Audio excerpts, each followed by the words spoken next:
வெளிநாட்டிலலாம் கடமையை மீறதுக்காக தான் அரசு அதிகாரிகள் லஞ்சம் கேட்பாங்க. ஆனால் நம்மளுடைய நாட்டில் அரசு அதிகாரிகள் கடமையை செய்யறதுக்கே லஞ்சம் கேட்கறத பார்க்குறோம். எந்த அளவுக்கு அப்படின்னு சொன்னால், ஒரு குழந்தை பிறந்துருச்சுன்னா அந்த குழந்தைக்கு வாங்கக்கூடிய பிறப்பு சான்றிதழ்ல இருந்து அதே குழந்தை வளர்ந்து பெரியாளாகி ஒரு டிரைவிங் லைசன்ஸ் அப்ளை பண்ண போகுது அப்படின்னு சொன்னால் அந்த டிரைவிங் இன்ஸ்பெக்டர் கொடுக்கக்கூடிய லஞ்சத்தில் இருந்து அதே குழந்தை ஒரு கட்டத்தில் இறந்துருச்சுன்னு சொன்னால் அந்த குழந்தைக்கு இறப்பு சான்றிதழ் வாங்குறதுக்கு கூட இப்படி பிறப்புல இருந்து இறப்பு வரைக்கும் அரசு அதிகாரிகளை சந்திச்சு ஒரு வேலையை மக்களாக இருக்கக்கூடிய நம்ம முடிக்கணும்னு சொன்னால் அவங்களுக்கு கண்டிப்பாக லஞ்சம் கொடுக்கணும் அப்படிங்கிற அளவுக்கு இன்னைக்கு நம்மளுடைய நாடு மாறி போயிருக்கிறத பார்க்குறோம். எந்த அளவுக்குன்னு சொன்னால் செய்திகளில் பார்க்குறோம். விஏஓ லஞ்சம் வாங்கினால கைது செய்யப்பட்டார், தாசில்தார் லஞ்சம் வாங்கினால கைது செய்யப்பட்டார், காவல்துறை அதிகாரி தன்னுடைய கடமையை செய்யாமல் இருக்கிறதுக்காக லஞ்சம் வாங்கினார் அப்படின்னு பார்க்குறோம். அப்போ லஞ்சம் வாங்கக்கூடிய நபர்களை இந்த மாதிரி புகார் அளித்து கைது செய்ய வைக்கிறது எப்படி, அதே நேரம் இந்த மாதிரியான லஞ்சம் வாங்கக்கூடிய பழக்க வழக்கத்தை எப்படி நிறுத்துறது அப்படிங்கிறதுக்காக தான் இன்னைக்கான வீடியோவில் நம்ம பார்க்க போகிறோம். அதனால வீடியோ முழுசாக பார்க்கறதுக்கு முன்னாடி இந்த மாதிரியான யூஸ்ஃபுல்லான வீடியோஸை பார்க்கக்கூடிய நம்மளுடைய சேனலை மறக்காம சப்ஸ்கிரைப் பண்ணிக்கோங்க. முதல் விஷயம், இந்த லஞ்சத்தினுடைய தப்பை எங்க ஆரம்பிக்குது அப்படின்னு சொன்னா, எடுத்தோடனே அரசு அதிகாரிகள் தான்ப்பா தப்பு அப்படின்னு நம்மளால சொல்லிடவே முடியாது. ஏன்னு சொன்னா, அரசு அதிகாரிகள் லஞ்சம் கேட்கறாங்கன்னா அதுக்கு முதல் காரணமா யார் இருக்கிறாங்க அப்படின்னு சொன்னா பொதுமக்களா இருக்கக்கூடிய நம்ம தான். ஏன்னா ஒரு வருமான வரித்துறை சான்றிதழ் வாங்கணும் அப்படின்னு சொன்னா அதை எடுத்துட்டு போய் அதிகாரி கிட்ட கொடுக்கும் பொழுது அந்த அதிகாரி சைன் போட்டு கொடுப்பாரு. சைன் போட்டு கொடுக்கக்கூடிய நேரத்தில் உங்களுடைய வருமானத்தை நீங்க கரெக்டாக தான் போட்டிருக்கீங்களா, அதை நான் செக் பண்ணிட்டு சில நாட்கள் கழிச்சு தான் உங்களுக்கு நான் கொடுப்பேன் அப்படின்னு சொன்னா உடனே அவர் மேல கோவப்படுறோம்.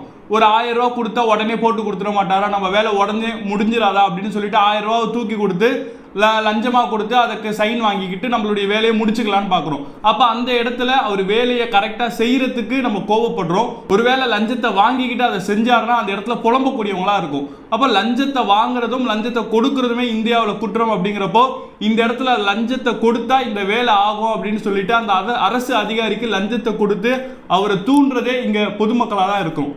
அப்போ ஒருவேளை ஒரு அரசு அதிகாரி நானாலாம் லஞ்சம் கொடுக்கல, நான் லஞ்சம் கொடுக்கணும்னு நினைக்கல, ஒரு சான்றிதழை கேட்குறேன், ஒரு சர்டிஃபிகேட்டை கேட்குறேன், அவர் டைம் எடுத்து கூட கொடுக்கட்டும் தான் நான் வெயிட் பண்ணுறேன், ஆனால் அவர் அதுக்கே லஞ்சம் கேட்குறாரு அப்படின்னா நீங்கள் என்ன பண்ணணும்னா முதல்ல லஞ்சத்தை கொடுத்துடக்கூடாது. ஒருவேளை ஒரு அரசு அதிகாரி உங்ககிட்ட லஞ்சம் கேட்குறாரு அப்படின்னு சொன்னால் நீங்கள் ஒவ்வொரு மாவட்டத்திலுமே லஞ்ச ஒழிப்புத்துறை அதிகாரிகள் அப்படின்னு சொல்லிட்டு தமிழகத்தில் இருக்கக்கூடிய எல்லா மாவட்டத்திலுமே இருப்பாங்க.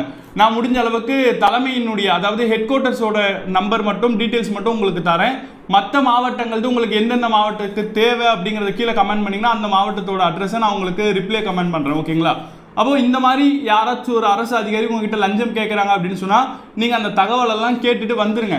வந்ததுக்கப்புறம் உங்களுக்கு கொடுக்கக்கூடிய இந்த லஞ்ச ஒழிப்புத்துறை அதிகாரிகளுடைய அந்த மாவட்ட அட்ரஸ்க்கு ஒரு கடிதத்தின் மூலமாக இந்த மாதிரி நான் ஒரு ஆஃபீஸ்க்கு போனேன், விஏஓ கிட்ட போனேன், இந்த சான்றிதழை கேட்டு போனேன், அவர் இந்த சான்றிதழை உங்களுக்கு கொடுக்கணும்னா இவ்வளோ ரூபா லஞ்சம் கொடுக்கணும் அப்படின்னு சொல்லிட்டு எல்லாத்தையுமே கேட்குற விஷயங்கள் எல்லாத்தையுமே நீங்கள் எழுதி தெளிவாக ஒரு கடிதத்தை அனுப்பிட்டீங்க அப்படின்னு சொன்னால் அவங்க ஒரு டேட் கொடுப்பாங்க. அதாவது லஞ்ச ஒழிப்புத்துறை அதிகாரிகள் உங்களை தொடர்பு கொண்டு உங்களுக்கு ஒரு டேட் கொடுப்பாங்க, இந்த டேட்டில் நீங்கள் போங்க அப்படின்னு சொல்லுவாங்க. அப்போ நீங்கள் அந்த டேட்டில் போயிட்டு அவங்கள சந்திச்சிங்க அப்படின்னு சொன்னால் அப்போ அந்த 10,000 ரூபா பணத்தை ஒரு ரசாயனம் கலந்த ஒரு நோட்டை நமக்கு தருவாங்க.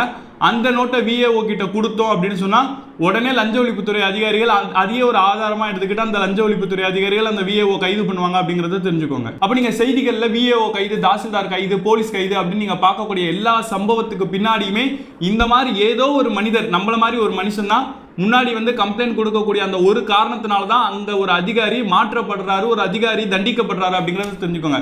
அப்போ அந்த மனிதர்களை போல நம்ம எல்லாருமே ஒருத்தர் ஒரு இடத்துல வாங்குறாங்க, லஞ்சம் கேட்குறாங்கன்னா பணக்காரங்களாக இருக்கக்கூடிய நம்மளால கொடுத்துட முடியும். ஆனால் ஏழைகளாக இருக்கிறவங்களால கொடுக்க முடியாமல் போகுதுன்னு சொன்னால் அந்த ஏழைக்காகவும் அந்த ஏழை படுற கஷ்டத்துலையும் ஒரு பணக்காரனோட பண திமிரு இருக்கு. ஏன்னா அவன் கொடுக்கறனால தான் ஒரு ஏழையால கொடுக்க முடியாமல் போகுது, அவனுக்கு அந்த வேலை நிறைவேறாமல் போகுது. அப்போ யாரா இருந்தாலும் சரி, அப்போ லஞ்சம் கேட்குறாங்கன்னா உடனே இந்த டீட்டெயில்ஸ்க்கு தகவலை சொல்லி அந்த அதிகாரியை மாற்றக்கூடிய வேலையை பாருங்க. ஒழுங்கா நான் என்ன செய்ய முடியும், நான் ஒரு ஆள் நினைச்சா மாறிடுமா, நான் ஒரு ஆள் நினைச்சா என்ன ஏதாச்சும் பண்ணிட மாட்டாங்களா அப்படிங்கிற மாதிரிலாம் நீங்க யோசிக்கலாம். அப்போ வெறும் 40 வயசுல இந்த இந்தியாவே திரும்பி பார்க்க வச்சா அரவிந்த் கெஜ்ரிவாலை நினைச்சு பாருங்க.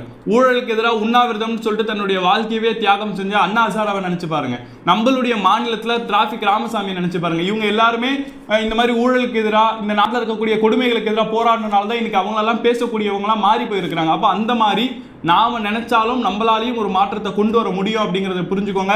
இந்த மாதிரி யாராச்சும் ஒருத்தவங்க கேட்குறாங்க அப்படின்னு சொன்னா உடனே தயங்காம புகார் அளிங்க. ஏன்னு சொன்னா வெளிநாடுகளில் நான் ஏற்கனவே சொன்ன மாதிரி அவங்களுடைய பணிகளை செய்யாம இருக்கிறதுக்காக தான் லஞ்சம் வாங்குவாங்க. ஆனால் நம்ம மாநிலத்தில் நம்ம நாட்டில் மட்டும்தான் அரசு அதிகாரிகள் நம்மளுடைய வரி பணத்தை சம்பளமா வாங்கிக்கிட்டு அந்த சம்பளத்துக்கு வேலை செய்யறதுக்கு கூட நம்ம அதுக்கு எக்ஸ்ட்ரா லஞ்சம்ங்கிற பேர்ல காசை கொடுக்குறோம் அப்படிங்கிற அளவுக்கு இன்னைக்கு நம்ம நாடு மாறி போயிருக்குன்னா, நாடு வளர்ச்சி அடையாம இருக்குன்னா அதுக்கு முதன்மை காரணமா லஞ்சம் மட்டும்தான் இருக்கு.